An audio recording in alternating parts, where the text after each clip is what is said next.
तो नमस्कार, आप सभी का एक बार फिर से स्वागत है मेरे चैनल दून ट्यूटोरियल में।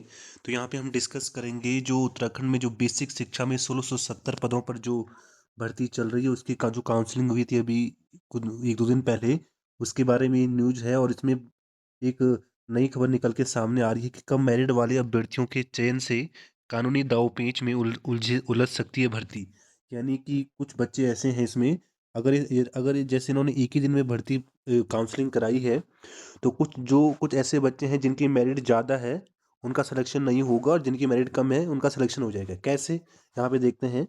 ये आज की न्यूज़ है, आज के न्यूज़पेपर में खबर आ रखी है कि प्रदेश में प्राथमिक शिक्षक के 1670 पदों पर भर्ती के लिए काउंसलिंग हुई।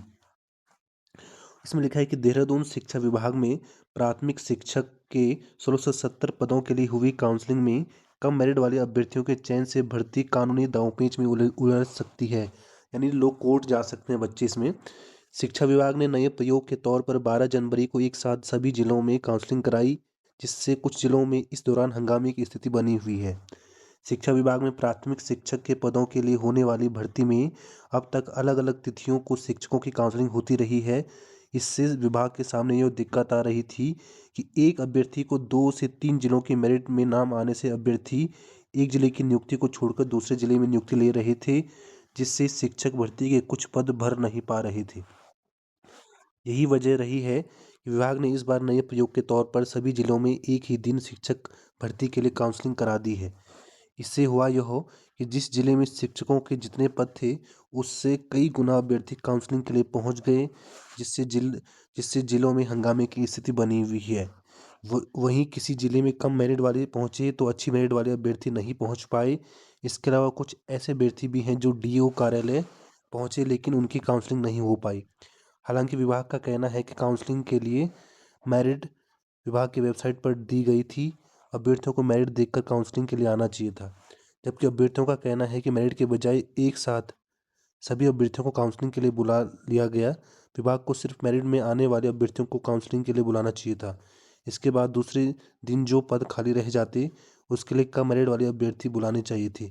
उधर इस मामले में प्रारंभिक शिक्षा निदेशक अजय नौडियाल से प्रयास के बाद भी संपर्क नहीं हो पाया। और इसके संबंध में जो हमारे अपर निदेशक हैं बेसिक शिक्षा के, वो लिखते हैं कि यह सही है कि कुछ जिलों में कम मेरिट वाले अभ्यर्थी काउंसलिंग के लिए पहुंचे और अधिक वाले नहीं पहुंच पाए। लेकिन अभ्यर्थियों को विभाग की वेबसाइट देखनी चाहिए थी।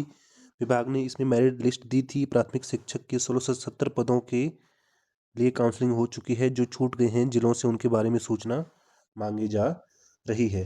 तो इसमें ये बताया गया है कि कुछ इस बार शिक्षा विभाग ने एक साथ जो है ये भर्ती की काउंसलिंग एक ही दिन कराई है। इससे इन्होंने इससे समस्या ये हो रही है कि कुछ कुछ ज़िले ऐसे हैं जहाँ जो जैसे दूरस्थ ज़िले हैं, वहाँ उन बच्चों का सिलेक्शन होगा जिनकी मेरिट कम है। अब अगर मान लो कल के डेट में किसी ज़्यादा मेरिट वाले बच्चे का सिलेक्शन नहीं होता है, तो वो कोर्ट जा सकते हैं कि देखो जी, मेरी मेरिट ज़्यादा थी, मेरा सिलेक्शन नहीं हुआ, कम मेरिट वाले का कैसा हो गया। तो इस संबंध में ये भर्ती कानूनी दांवपेच में फंस सकती है, ऐसा अधिकारियों का मानना है। बाकी देखते हैं आगे क्या होता है।